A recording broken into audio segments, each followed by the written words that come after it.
Welcome to the Wellbeing at Work podcast, where we help you optimize all aspects of well-being in the workplace.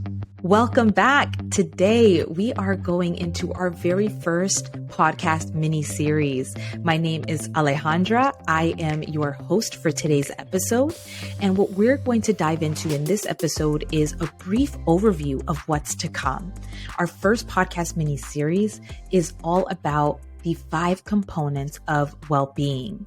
The 5 components of well-being, we're going to break down in each episode individually, each component, and how you as a leader can implement some practical tools, questions, things for you to take to work and implement now, immediately, and to enhance not only your well-being, but the well-being of the people that you work with as well, because this is a trickle effect.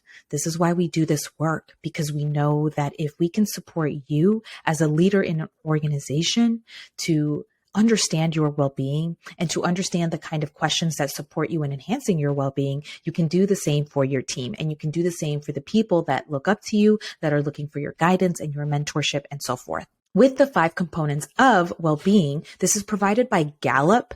Gallup it's an incredible tool. They do a lot of studies. And so we will reference some of their studies to a lot of times support what we've been seeing as coaches. For example, I'm a career and leadership coach.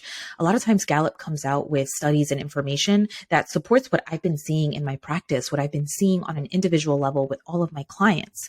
And so we're going to really break down not only different studies, but also what we see in the space of corporate well-being, in the space as coaches, as people who work with clients day in and day out, who are busy professionals, who want to do better, who want to grow, and who want to live fulfilling lives. Now, what are the 5 components of workplace well-being? The first one, career well-being. So we go over career well-being. That's going to be the next episode. And I'm really excited to go through that with you because, as I mentioned, I am a career coach as well. And I love talking about career fulfillment, how we can really achieve that for ourselves. What are the obstacles between us and career fulfillment and all the things. So the first one is career well-being, and that really focuses on how satisfied we are in our jobs. The second one is social well-being. Social well-being is really all about the strong relationships that we have in our lives or the lack thereof. And so it's no surprise that we have seen the impact that it has when we can't actually interact with other people in person, when we can't see other people in person, when we can't be with other people. We've seen the impact that that has in our social well-being over the past 2.5 years as we all experienced a pandemic and lockdowns. And so we're going to talk about social well-being and how do we really ensure that we enhance our social well-being so that it's in a strong place.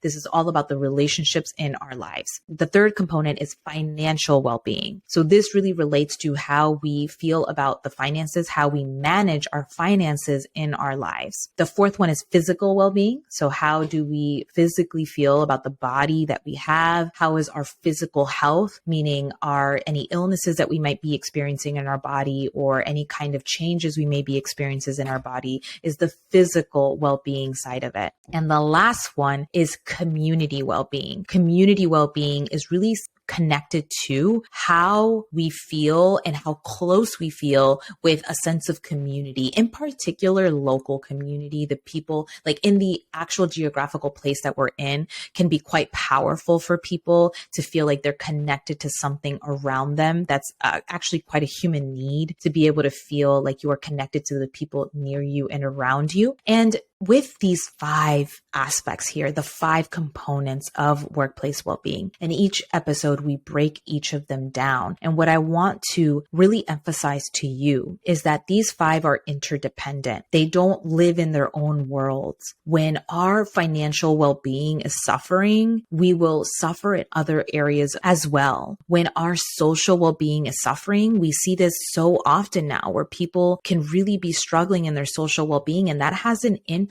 on how you feel mentally. It has an impact on whether or not you have the energy to go to the gym, to work on your physical well-being. So these things interconnect, and I want you to really have these down, write these down, the 5 components that we're going to break down: career well-being, social well-being, financial well-being, physical well-being, and community well-being. Because as we break these down, I want you as a leader to really understand where you stand with each of these, where you are with each of these components of well-being, so that you can see how do you enhance other areas. Because the goal is for us to really see balance in these different areas in our lives, and not to be perfect, because perfection is really unachievable. And I think it's more of something that our brain kind of wants to grapple with, as opposed to something that's really achievable for us. So not to fall into the perfectionism, but to simply look and see, where am I feeling incredible about my community well-being, but maybe I'm really struggling with my financial well-being? And how can I begin to put more attention and intention in that area of my life in order to enhance how I feel, how I show up, the kind of work, the quality of the work that I provide? Because when we feel good about our lives, we show up in a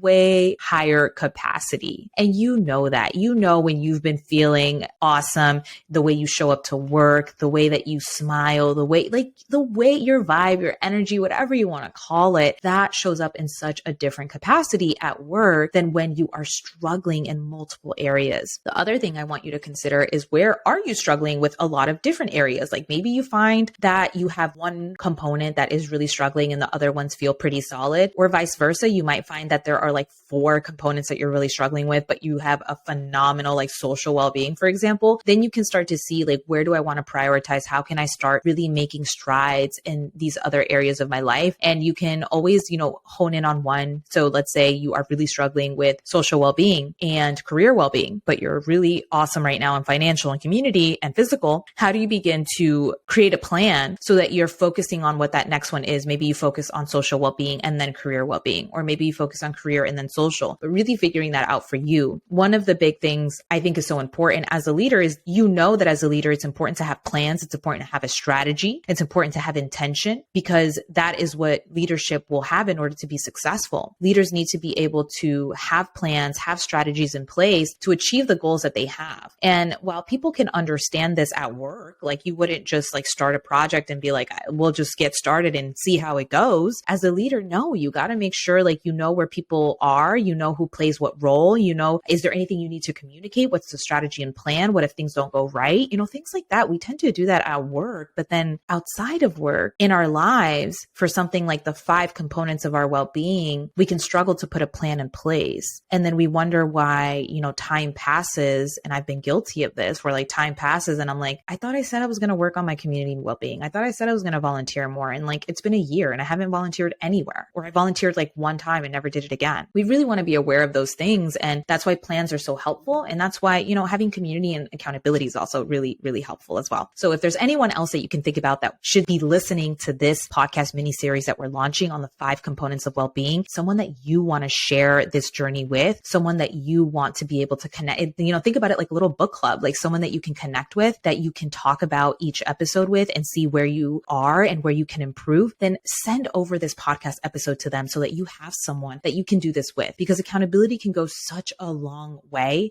when we have someone that we're doing something with. It can go a really long way. So if there's someone on your mind, just send this over to them. All of these podcast episodes are brief and to the point so that you can get to work. All right. I look forward to having you in our next episode and starting with career well-being. Thank you, and I'll see you there. If you found this podcast valuable, we invite you to check out our free checklist, the 5 action items to optimize your workplace today. You can grab yours over at www.optiwellbeing.com. That's OPTI wellbeing.com. Get yours now, and we'll see you there.